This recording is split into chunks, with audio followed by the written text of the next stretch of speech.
button.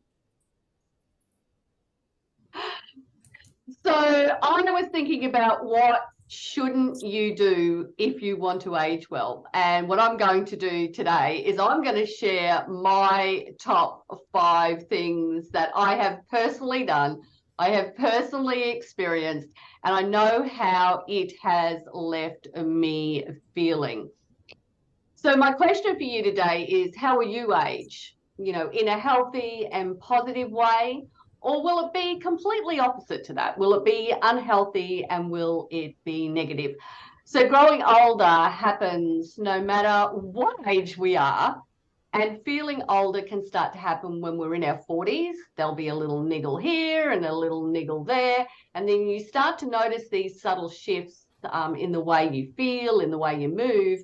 And then all of a sudden, when you start to hit those 50s and 60s, it's more noticeable. So I'm going to kick it off and just tell you first up what my 5 tips are to not age well. Okay, so this is for you if you don't want to age well. Sit more than you move. Spend less time playing and participating in life. Continuing to tell myself that I'm getting old and that's the way it is. Number 4 is not bothering to do the heavy stuff at home and getting Paul to do it for me, and not eating enough protein. So these are all things that I have done myself over a period of time. And so we always come back to that point. It is really about connecting with yourself, paying attention to what you're doing, because when you can pay attention to what you're doing, you're going to pick things up. So I'm going to kick us off today with the very first thing, which is sitting more than you move. And before I do that, if you are new, I better tell you who I am. So it's Peter, Sal, and Sue here from Strong Healthy Women. Hey girls, how you doing? Good, thank you. Are you excited for this topic? Yes. Yes. Yes. What we're Sounded about like a classroom. What we're about to reveal, though, in this is that we're real people. We do go through all of these things that you go through as well, too. And so, you know, when we're here out on social media, we're all about showing you the realness of things, not, you know, putting on our makeup, although we do like to put on makeup, but, you know, just showing you what the real experiences are. So as I sit here at my desk, I have done this before. I have sat for whole entire days without moving. Okay. And I start to get ants in my pants and I'm moving around thinking, oh, you know, so my body's giving me those warning signs to get up, but I just keep ignoring it because I keep going, I just need to get this done. I've got to get it done, you know, and I just keep going and I keep typing. And then when I get up from my desk, I'm feeling stiff, I'm feeling achy, my lower back's, you know, telling me, hello, I'm there, you know, do something about it. I'm all like drooped over in my posture, and I can't even breathe properly because I've been squashing my organs down all day, and I just feel terrible, just terrible. Have you ever experienced this, girls? Oh, Yeah, I do. And because I do have lower back problems. So yeah, if I'm like you, if I get at the computer, I can sit for hours. And there's been times in the past where I've been working on, say, a website or something, and I just won't move away from it. And I'll just get this done. I'll get it right. I'll get it right. When I go to stand up, eventually I can't because my lower back is just so sore. And, you know, it's that standing up. Whereas if I'd got up regularly, it's not only just for your body, but it's your mind too, isn't it? Because in another life I was doing accounting work and I'd be sitting there trying to balance these figures and it wouldn't come. you know, because I'd be there too long. So if I got up and walked away, you come back and your mind gets cleared as well, and then I'd come back and I go, oh, there you go, that's where the error is. So it's also mind as well as your body, isn't it? I really like Absolutely. that. It's so true. It is so true. You know, like if we sit for long periods of time without doing any type of proper, you know, movement and exercise, it really does have negative consequences for our health. Even if we are someone who exercises, like, you know, we all do exercise, you know, in the morning. And so, but then if we sit at our desk, we're just basically, you know, counterbalancing all the hard work that we put in because we've just sat for that whole entire day, you know, and sitting is going to have that direct impact on those 40 different chronic diseases that we talk about, you know. It's also going to give us that poor posture, which, as I said, leads to the back pain. It gives us weakened muscles. You know, your backside starts to spread, doesn't it? So, and we start to, you know, get weaker in our chest muscles, you know, because we're stretching out those back muscles, which means our mobility, our flexibility is impacted.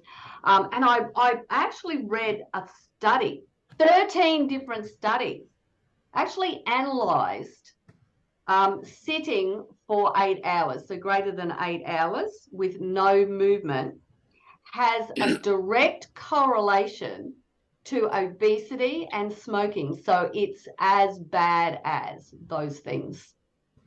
So, and I have heard that terminology before, you know, sitting's the new smoking. Yeah. Yeah.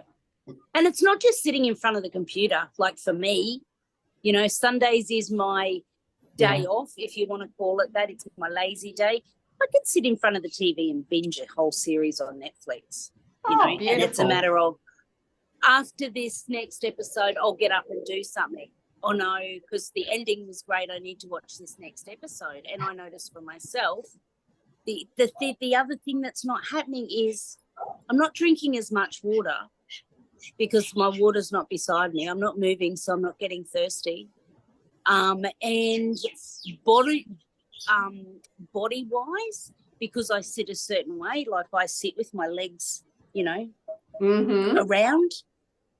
So when I get up, I can feel it in my left glute, like in my lower back. And it's like, oh, okay, that's because I've been sitting here for 2-3 hours just, you know, watching this show.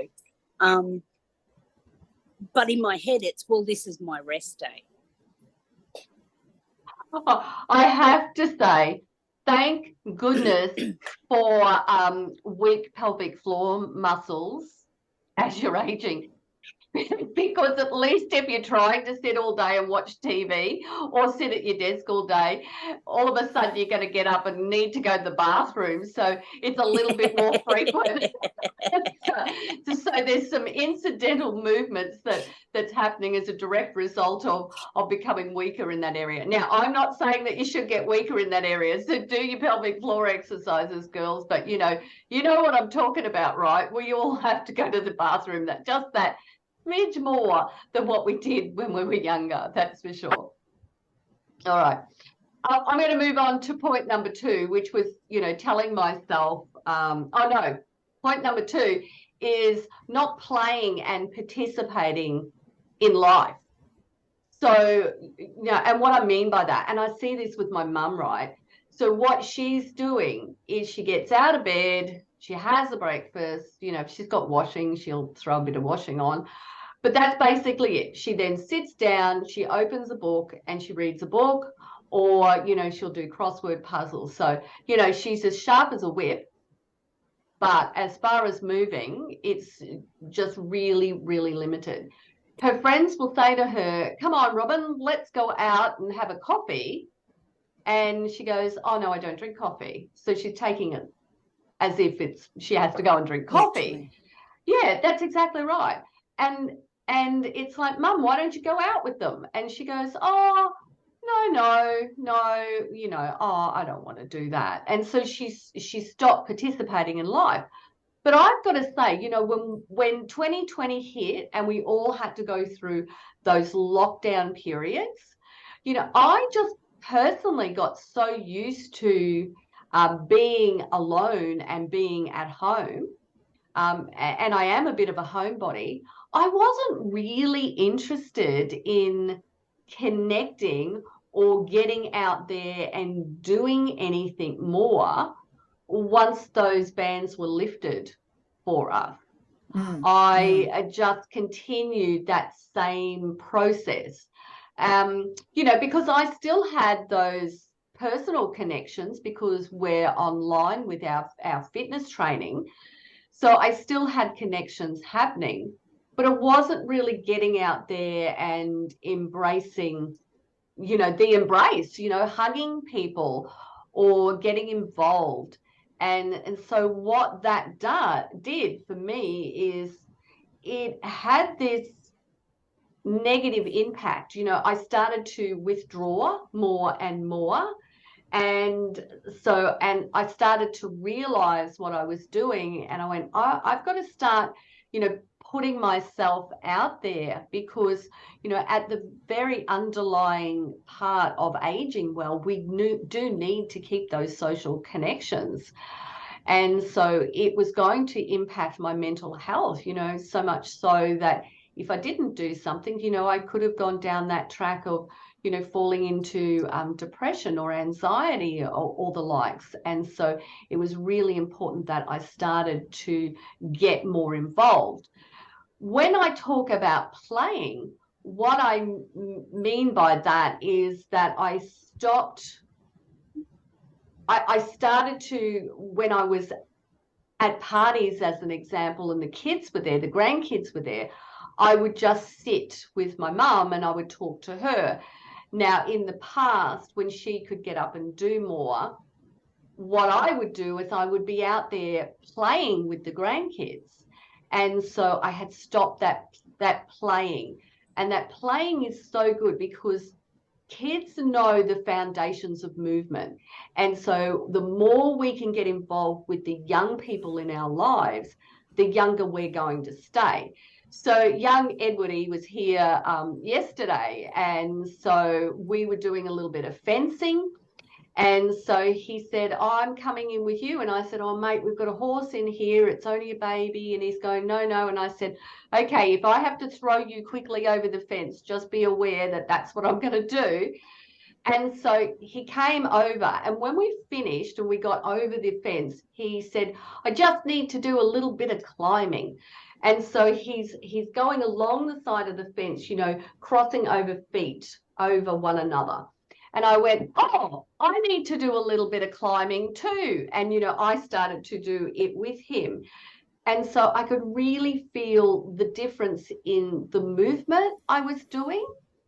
And how my body was engaging.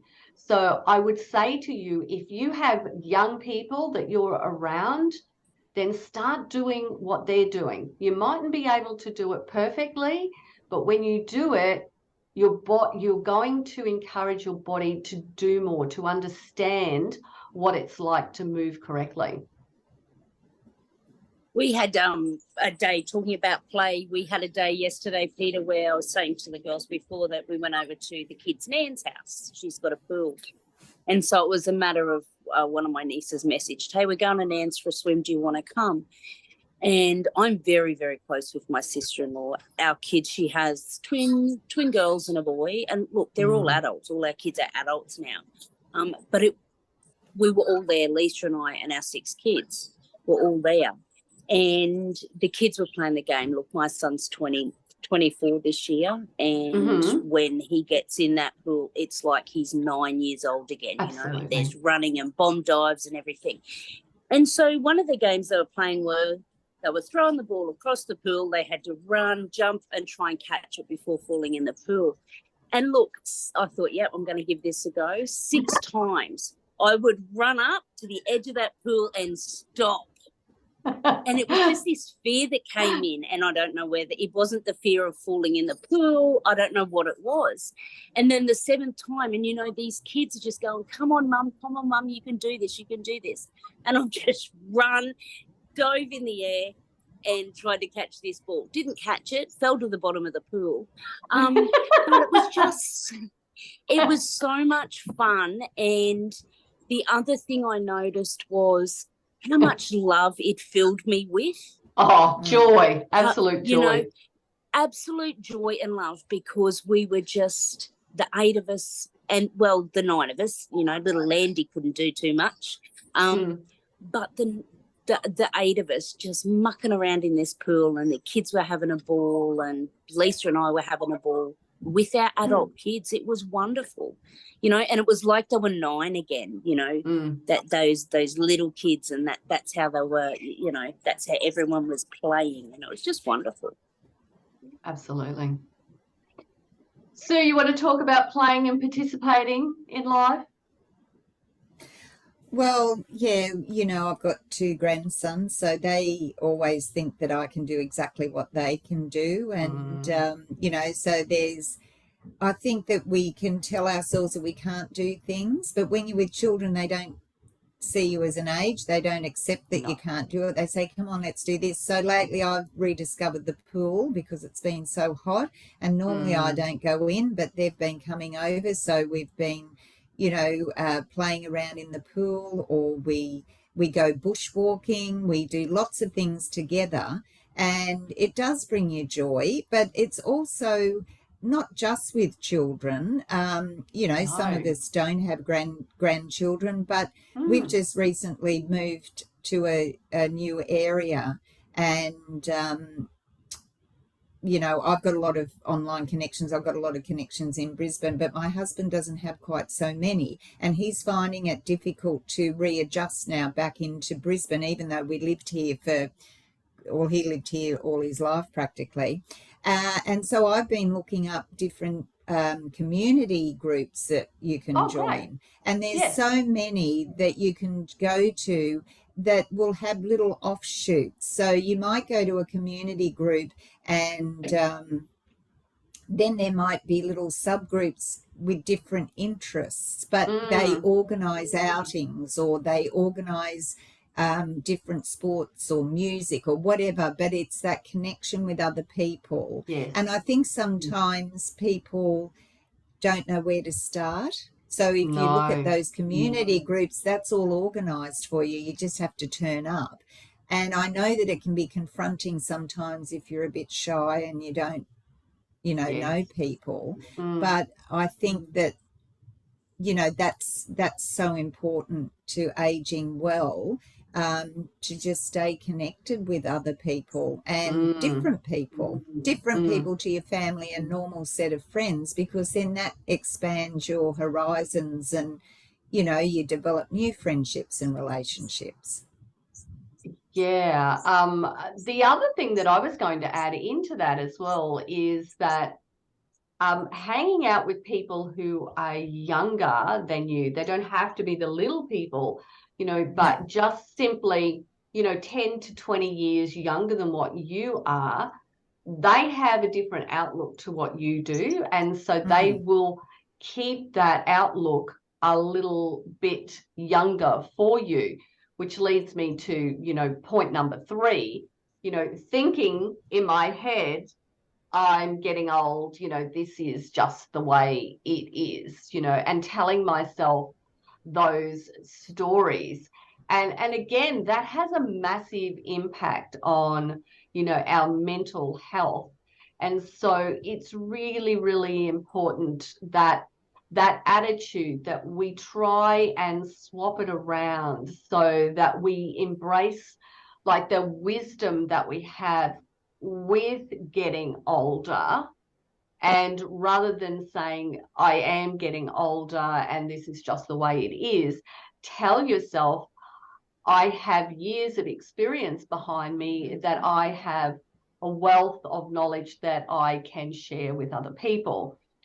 So, a few months back, I got a phone call from a friend who owns a business, and it's a very large business. And she said, I know that you used to do this in the corporate world when you worked there. And I said, yes, I did. And she said, I am desperate. I need someone to come in and help, sort these things out for me.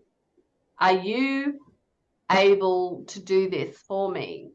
And, I said, look, I've got my own business. And she says, yeah, I know, we'll work around it. And I said, let me think about it. So I thought about it and I went, okay, I can fit it in, these times. Well, unbeknownst to me, I've been doing for the last couple of months 2 full-time jobs, which has certainly added to the extra pressure. But what I realized by doing that very, very quickly when I went into this business was the actual wealth of knowledge that I did actually have that has been sitting there, being squashed down and not being utilized because I'm, just doing my own thing. And so it's really, really important that, every so often, I think we should all sit down and go, okay, what are all the skills I've got? And really give ourselves that big boost about what we can actually do, because that's going to help us, stay more positive. Look, our brains are wired to have negative thoughts. They're just going to go negative. They're just going to go dark on us all the time. And so what we want to do is switch that around on ourselves and go, look, it's just a number. It is simply a number. Let me embrace it. So one of the things that happened yesterday, my young niece, she's also an adult as well too, but I still think they're all little. So it was her birthday and the family got together and we were at a restaurant. And what happened was we'd all ordered fairly smaller meals, but we were all pretty full. And so we didn't want the birthday cake to come out. But I had bought her a gift and she'd already had one of these. And I said, oh, look, we'll go swap it over while we're waiting. And so she said, how are you going to get out there? Because I was on the, the seating where I'm backed up against a wall. And so I was right in the corner and I said, I'll just come under the table. And she just looked at me and I said, you watch. And so I slid down underneath, crawled out under the table and popped up the other end. And then I went, so how many other 60-plus-year-old women can do what I just did? They all just laughed at me, of course. And yeah. Yeah. All righty. But that's true. It's your mind. I just, before you go on, Peter, I was saying you're talking about the skills that we have, and yeah, we do underestimate and forget about our life experience and our wisdom and all of that. But also what would have been good for you, I think, is to go back and into an environment where perhaps the technology is different or things like that. And so as it's a bit of a challenge as well to learn new things. And when you said about spending time with younger people, not little e's, but younger ones, sometimes we're so set in our beliefs and our ways that we aren't open. But when we're with younger people, they'll give us, if we open our minds to them, they'll give us their perspective on things. So it's always good to surround yourself with different age groups and different people, because you're going to get more out of it, and you might learn something new yourself, or change your opinion on something. It might be different to what it was when we were their age, and that sort of thing. So I think that it comes back to your mindset as well, and being open and having that, as you say, not the negative attitude of, oh, what would you know? Or but being open and thinking, oh, I've never thought of it that way, or, oh, is that a good way of doing things, or something like that. So, it really has its benefits. Yeah. And the interesting and it's thing funny, like with sorry, Peter, Sue, it's okay. funny when you talk about, thinking, I am this old and that sort of thing. I saw a photo and I shared it on social media, the 90s, and I had the big hair, with Lisa and that sort of thing. And I was looking at the date of it, and it was like 30-something years ago. Mm-hmm. But in my mind, because I don't look at myself as a 52-year-old woman, it was maybe 10 years ago. Yes. Yeah. You know, so it's quite not confronting, but it's quite surreal when you look at a photo and you go, wow, that was 30 odd years ago. But I don't feel 30 extra years older. Yes. Sorry. Yeah. One of the things that was highlighted was that when I went into this workspace, I was like 15 years older than everybody there. Which was really, really interesting to actually get around so many younger people. And what you often see is this ageist attitude to employing people who are older than you. And yet nearly every single person in this business has actually said, you know, oh, I hope you don't go anywhere. I hope you keep staying here. We love your attitude. We love how professional you are, but you're so open to us asking for things and help and whatnot. And so I think that's a different culture as well too. You know how we were raised back in the, you know, the 60s or the 70s, as an example. It's very different to how we're raising families now. And that's not to say it's a negative way, but it's just different because both parents have to work just because of the way life is. Whereas back in my day, that wasn't necessarily the case, you know, but for me, you know, I lived with my grandparents. So that was a whole different ball game as well too. And it is really, really wonderful to, put yourself out there. And as you said, Sue, you know, embrace new technologies and everything. But here's the thing. Most people may not know this about me. You know, I worked in the tech industry. So I was someone who had goodness knows how many male programmers working for me. And so it was a very, very different environment. It was unusual to find females in that industry. And so it doesn't matter what the piece of software is, it's still, you know, it still operates and it's still going to have the same type of issues that you find along the way. But, you know, you've got to relearn how the process works within that piece of software. So it is, you know, really interesting. So enough about that. Let's just move on to my next point, which is number 4, not doing the heavy stuff, you know. So one of the things that I started to do was, you know, just defer the heavy lifting to Paul.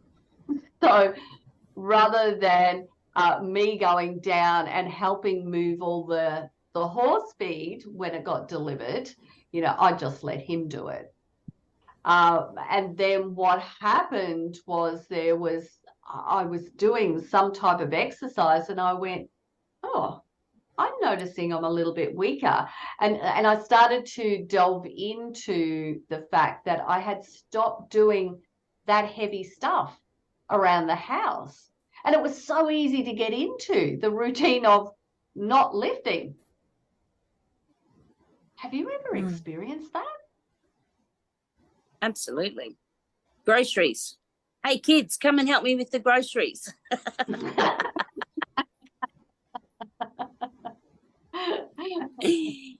You know, Quinn, come and help me lift this. Absolutely. Yeah. And I think most of the time it's not big. You probably are getting weaker, but it's just easier, I think, sometimes. In your mind, you think it's easier asking someone else to lift something for you. Yeah. But if you put in that little bit of effort, it probably wouldn't be that hard for you. Yeah.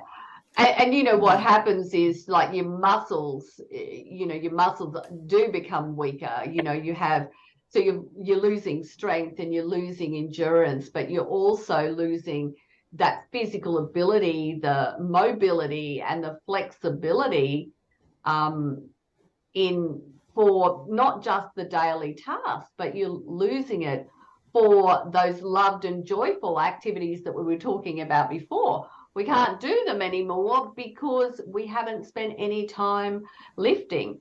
And, and it is something that we talked about last week. So if for anybody who's listening to us for the first time, go ahead and listen to that last live that we did, because I think it's really, really important to understand that, the foundation of every movement that we do in life comes from maintaining that strength in our body, which therefore means we got to do the heavy stuff. Mm-hmm.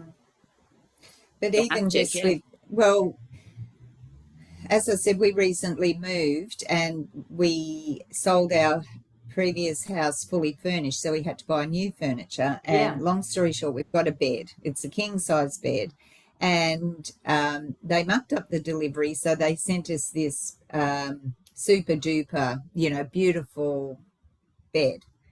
But trying to lift the mattress up is so hard.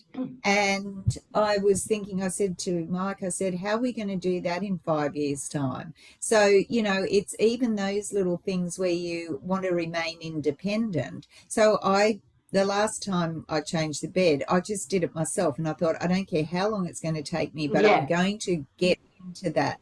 And I worked out, how to lift it up and that sort of thing. And then he came and he said, well, why didn't you call me? And I said, well, because if I was here on my own, living on my own, I couldn't just call someone to come in every time I wanted to change the bed. I've got to be able to do that myself. And so it's a matter of just getting in and doing it. And then, okay, if you're really struggling, you might have to get some help. But the more you do it, the stronger you'll get. So it's about maintaining that independence and not relying on anybody else, because sometimes you might find yourself in a situation where there's no one you can call on. You can't leave they can't leave the groceries in the car all day waiting for someone to come home.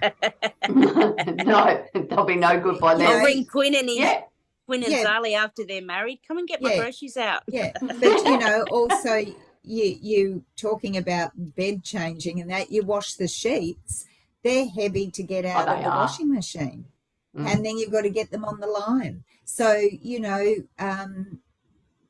you've got to keep doing that yourself. Otherwise, you just, as you say then, Peter, you don't have if you can't do those sort of things, you can't go out and enjoy your life anyway, because you just don't have that physical strength to get up and go around. So you've got to maintain that.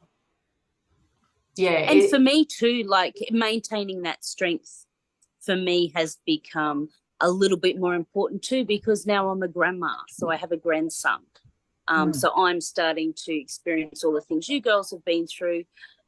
Livia doesn't drive. She's got a learner, so she's learning to drive at the moment. She doesn't drive. So, I'm getting Landon and Livia around to their appointments and everything. So it's getting the pram in the car.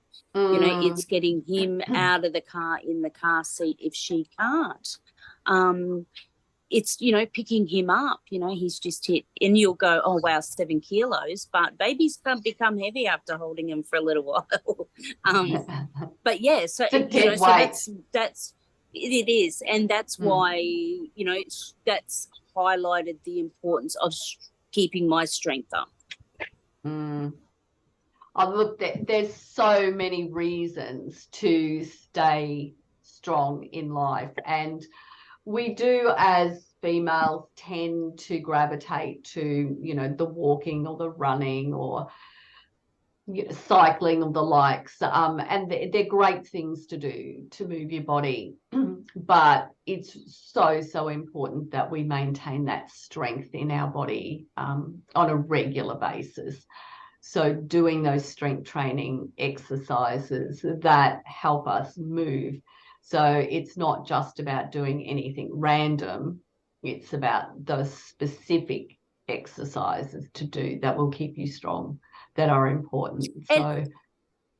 And also doing your strength training differently as well. Because when you think about walking or cycling or anything like that, You're working the same muscles, you're walking the same way, you're cycling the same way. It's the same movement day in, day out, every time you do it. So no other body parts are being challenged. Whereas with strength training and the different ways that you can do it, you're making sure that whole body is being mobile and flexible. Yeah. Rather than just certain parts. Yeah, exactly. So I want everybody today to go out and do something around the house that they've been avoiding or they've been deferring to someone else. So let's do that. I was thinking, Sue, when you were talking about the mattress there, we had a spare mattress in the house, and I don't know how long it had sat here, and Paul said, I'll move that. I'll move that, till in the end one day I just went, I'm moving that. And so, got that mattress. It was a queen size. And so, got that mattress, got it outside, got it to the end of the house, I think it was. So I was pretty pleased with myself. And he's gone, why did you do that? And I said, because I'm sick of tripping over the thing in the house. And it's been here for long enough. So now I can get it on the back of the four-wheeler, and I can take it down to the shed. So anyway, let's talk about topic number 4. I think this is a really important one. I wasn't eating enough protein. So it's so easy. Like, protein really, really does fill you up when you're eating the right amount of protein. And so what we tend to do is eat all the other stuff first and forget about the protein aspect of it. And so I know that quite often, ladies will say I eat a healthy breakfast, I have eggs of a morning, and I go, oh, okay, so how many eggs you're having? Oh, 1. Okay, did you know that 2 eggs are actually a serve, so, of protein? So, it's just the little things, asking yourself, am I eating enough protein? Because, the impact to our health, not getting protein, this is at the foundations of, building those muscles, keeping us strong. Protein is just used for so many body functions, not just building strong muscles, that it's so important to eat the right amount. And if I'm not, then, I'm compromising my immune system. And what I'm doing is I'm not giving myself that opportunity to recover when I am exercising as fast as I possibly can, because protein, eating the right amount of protein, is certainly going to help me recover better as well too. So if anyone's ever experienced muscle soreness, it's like, well, one of the very basic things you can do is, what are you having? What type of food are you having to recover? What type of food are you having before you start exercising? So there's lots of things that you can think about from a protein perspective. Now, I think the basics is, 0.08 of a gram per kilo of body weight. So you jump on the scales, 0.8. I did read a research paper that actually said that as we age, we need 1.2. But, I could only find one paper on that. So I'm not sure about it. But really, I would say to everybody, make sure you're getting protein in every meal that you have, as opposed to, just having it in one meal. Even when you go to have maybe a snack, you might be having an apple, then throw some almonds at it, or some almond butter, because then you're going to get that little bit of extra protein into it as well too. And change your protein up, I think, too, is important to say. It's, exactly the same as exercise. You want to change it up because your body will get used to having chicken day in, day out, day in, day out. So change it up. Yeah, I like that too. Yeah, liven up your taste buds. I think when it comes to eating, variety is the spice of life. And I did mention this early in the year when we were talking about goals. Mine was to eat 30 different fruit and veg So that's what I'm focused on, is having at least 30 different fruit and veg, over the course of a week. And it's good because it does keep me focused on, thinking about, oh, hang on, I had oranges the other day. Maybe I should eat something different. I'll have a pear today instead, or, I'll have cabbage today instead of broccoli, so I am really thinking about that. It's like the old classic, putting spinach into smoothies all the time. There are so many other vegetables that you could put into your smoothies that can be just as tasty. Yeah, definitely. Okay, girls, open slather. What else do you want to throw into the mix? So I've talked about my 5 top tips that I've done, and I think that probably most of us have done. So anything else that you want to add into that? I have 2. Go for it. I have 2. Stop worrying Mm. and keep drinking your water. Mm. I think as we age, we stop drinking our water. We feel that we don't need it. We don't need it as often. And especially if you're not doing any, if you have become inactive, that very first point that you said, sitting, when you're sitting, you're not thirsty. So drink your water. And my second one is worrying. Worrying ages you. It does. And you worry. It does, and you worry about the minutest things, the tiniest things, and you can. And look, this is coming from an expert. Peter knows what I'm like. Sue knows what I'm like. I'm a thinker, and it consumes me. But I love that saying. If it's not going to affect you in 5 years, don't spend any more than 5 minutes on it. So they're my 2 tips. Okay. Yes, I did go to write down water, but everybody knows I bang on about water all the time, and so I went, I'm going with something different today. So I love the water thing. I do like the one about worrying too. I think we do tend to maybe worry a little bit more, or maybe get a little bit more cranky as well too as we age. We get less tolerant, less with things. patient. Yep, tolerant. Yeah. Throw a heat wave in that we've been having, and even we're just vicious. Yeah, that's right. Everyone gets testy. I've got a couple. If you go for it, would Sue. like. Yeah. Well, mine is sleeping. We're not, yes. and I'm just the world's worst sleeper, but that really can age you and it affects you. I mean, even if you're not getting enough sleep, because of that, you can put on weight. That's got lots of health, a domino effect sort of thing if you're not getting enough sleep and quality sleep. And you've talked about this before, Peter, about the routine before you go to bed and all that sort of thing. But, sleeping, trying to get a good quality sleep. And the other thing was just keep on putting yourself last, because that's going to age you. Make sure, keep putting yourself last and keep spreading yourself so thin, trying to please everybody all the time.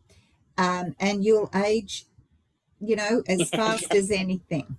Not beautifully. We won't say you'll age beautifully. You'll age. No, I think that there, we tend to do that because we care. We have that nurturing about us, and we don't want to say no to people.